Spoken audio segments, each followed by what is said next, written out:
Today, I'm going to detail those and why I no longer follow the carnivore diet. You know, the more I think about it, the more I think that the carnivore diet is like a cult. But when I look back at when I was doing keto for about a decade, even the times when I was very, very strict, there are some things that I would definitely do differently now, having a broader amount of knowledge. The end of that story, or the next chapter of the story, was about 2 years into the carnivore diet. I started noticing persistence of unpleasant symptoms. So, who knows? I don't know. And I'm not saying that carnivore did this, but I'm saying that I've been on carnivore. I'm a pretty darn healthy person. I work out like 5 mornings a week.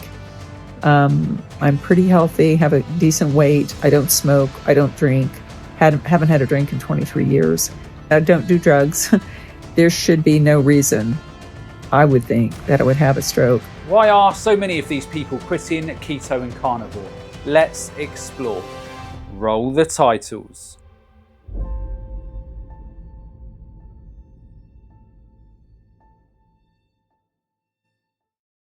Hey everyone, welcome back to the channel. As always, just a quick reminder that I'm now offering the SIBO, organic acid, stool tests and consult via my website. So if you have any health or digestive problems, then consider taking these tests, as they will provide a lot of very detailed information upon which you can start making informed decisions and then start getting your health back on track.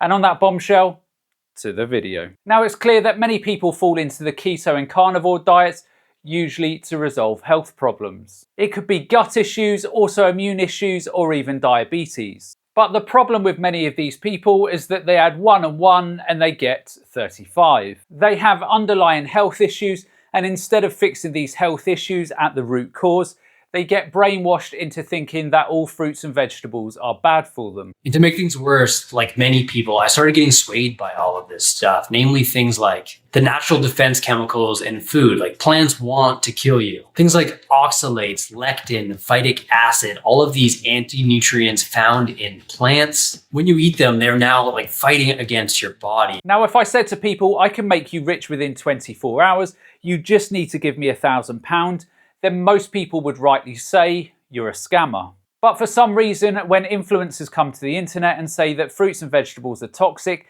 and if you remove them from your diet, then all of your health issues go away, then people will drink this nonsense up for one very simple reason. Quite simply, when your health is failing you, you are more vulnerable and you are more prone to making irrational decisions. But the thing about truth is that it will always come through. You might see some initial health improvements by going keto or carnivore, but sooner or later you will see the consequences. The end of that story, or the next chapter of the story, was about 2 years into the carnivore diet. I started noticing persistence of unpleasant symptoms. So testosterone dropped to around 500 total, sleep disturbances, palpitations, muscle cramps when I was surfing or climbing.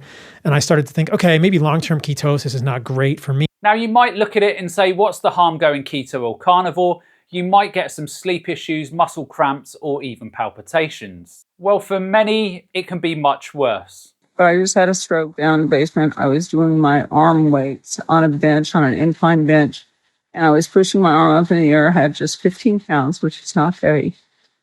And unfortunately, my left arm started going numb, and then my left leg went numb. I immediately knew it was a stroke, and I ran upstairs and I said, Alan, get out of bed. I'm having a stroke. I'm having a stroke. Call 911. But I knew I needed to get upstairs because Alan would have been asleep if I passed out in the basement, and I knew something was quite seriously wrong with me. I'm a girl who, at 65 years old, had a stroke, and I'm going to have my cholesterol taken. I'm pretty concerned, actually, that I've been on carnivore on and off for a long time. I don't remember exactly when I started. Now, I have made a few videos about the shocking rise in self-reported strokes and heart attacks in the keto and carnivore communities, but none of the cult leaders like Sean Baker want to acknowledge the situation because it's not good for business. But this denial-like mentality goes right across the keto and carnivore communities. And then I started to dig a little bit deeper and do some actual research into these topics. And much of what I found was conflicting and in many cases, not even true. And when I told my carnivore diet friends this, they would get all defensive. And they would start to bring up all of the doctors that completely swore by it. They would say things like, well, how do you explain all of these people's health conditions that are completely disappearing? And then they start to dismiss my concerns by saying stuff like, you need to do more research. You need to look into Dr. Ken Berry and Dr. Anthony Chafee and Nutrition by Judy. And all because I was finding things that was going against what the carnivore diet people were saying. But in my gut, I knew this wasn't right, so I dug deeper. Because as it turns out, I was on to something. Because all these figures and people pushing the diet, which we're gonna start calling the usual suspects because they come up so often, they were only telling one part of the story. The part of the story that was convenient for them. But the good thing is, for most sensible people, they don't want to live in echo chambers if their health is not improving, or they just know that what they are being told isn't stacking up. I began to also follow along the way, along those months, during those months' time, I started following other influencers that aren't necessarily on the keto carnivore side. So I opened my mind up a little bit and I started to venture out and listen to what other experts had to say. Experts such as Dr. Lane Norton, who I credit with having changed my mind about the carnivore diet. So I thank you very much, Dr. Norton, if you happen to be watching this video. Anyway, after watching many of Dr. Norton's videos, I came to the conclusion that, gosh, maybe this isn't so great after all. Maybe I should just try counting my calories. Now, if you have unfortunately found your way into the carnivore and keto diets, then please take a step back and take a pragmatic look at the improvements that you think you are seeing. Are the improvements that you are seeing because you are only eating meat, or could it possibly be you have removed processed refined foods from your diet? And my mental energy started to suffer, let alone my physical energy. That really started to fade away. The first little bit, things were okay. And even after a little bit, I started trying to manage my electrolytes and stuff like that, but it never really made it better. I knew something was up and I really started to think, were plant-based foods really that bad for me? And did I really need to be eating this way? And then my gym performance went and my bowel movements changed, and not for the better. And I really started to wonder, was I seeing improvements and feeling a little bit better in spite of what I was doing and not because of it? Instead of it actually being the absence of plants, was it because I was no longer eating so much junk and drinking alcohol? Now, the next point that we need to cover off is, are a lot of these carnivore and keto influencers deliberately misleading people for their own financial gains? Of course, there are many who make videos that they know will gain more views and therefore generate more money. Obviously, controversy sells. Unfortunately, humans love the path of least resistance. Tell people that they can fix all of their health problems in 3 weeks, eating only meat, and people will jump on it because it appears easy. Nobody wants to hear the true reality though. Whether you are losing weight, building a business, or regaining your health, there are no quick fixes in life. We all know this, and it's why the saying, if it's too good to be true, then it probably is, was invented. But I think there is a wider issue with influencers on the internet. It is just they do not have the education to understand the implications of the advice that they are giving. Just listen to Thomas DeLauer here. This one is going to irritate some people and probably confuse some people, but number 4 is I would have controlled my saturated fat intake more. Hear me out on this.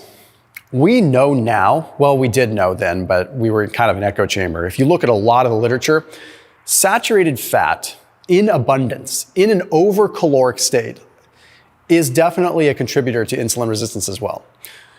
It's not just sugar, and it's not just saturated fat, but when you look at them individually in high amounts, they can cause a fatty liver. They can cause insulin resistance. So here we have influencers advising people on diets, knowing the problems that they cause, because they don't want to communicate this because it's bad for business, because they haven't done the research in the first place, because they are caught in echo chambers, or because all of the above. Again, just listen to what Thomas is saying here about the basics of nutrition. The third thing that I would have done differently is, depending on what I was eating, I would have added a multivitamin into my diet.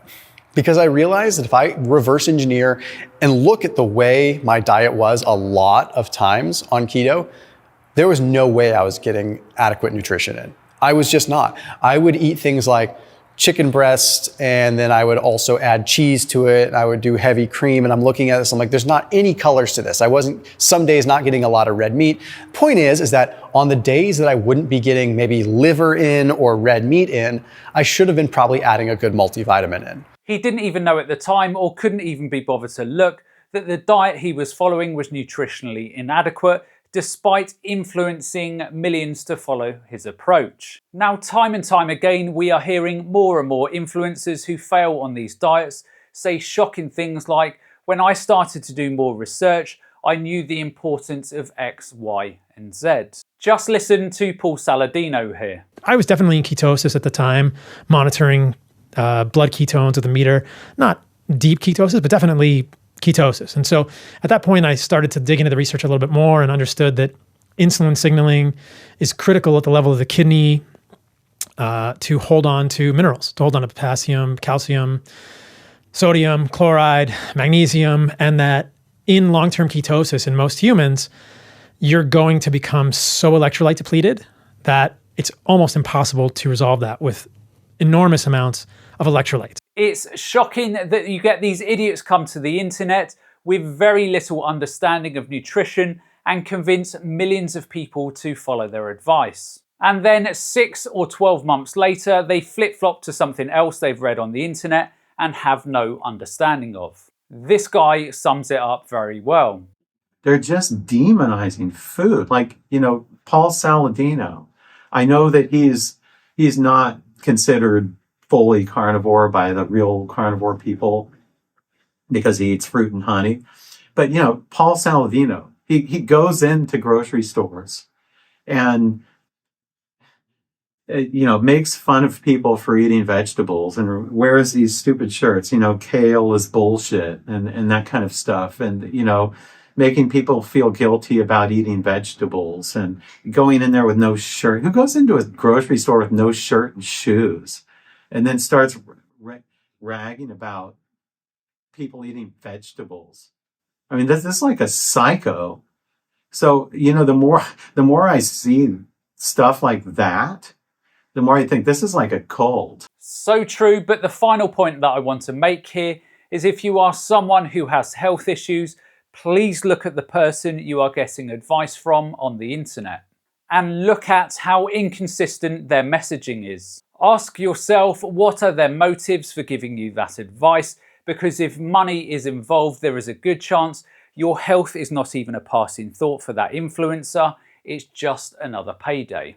Ask yourself the simple question of whether it's too good to be true. You can't become rich overnight. You can't lose 60 pounds healthily by taking weight loss injections.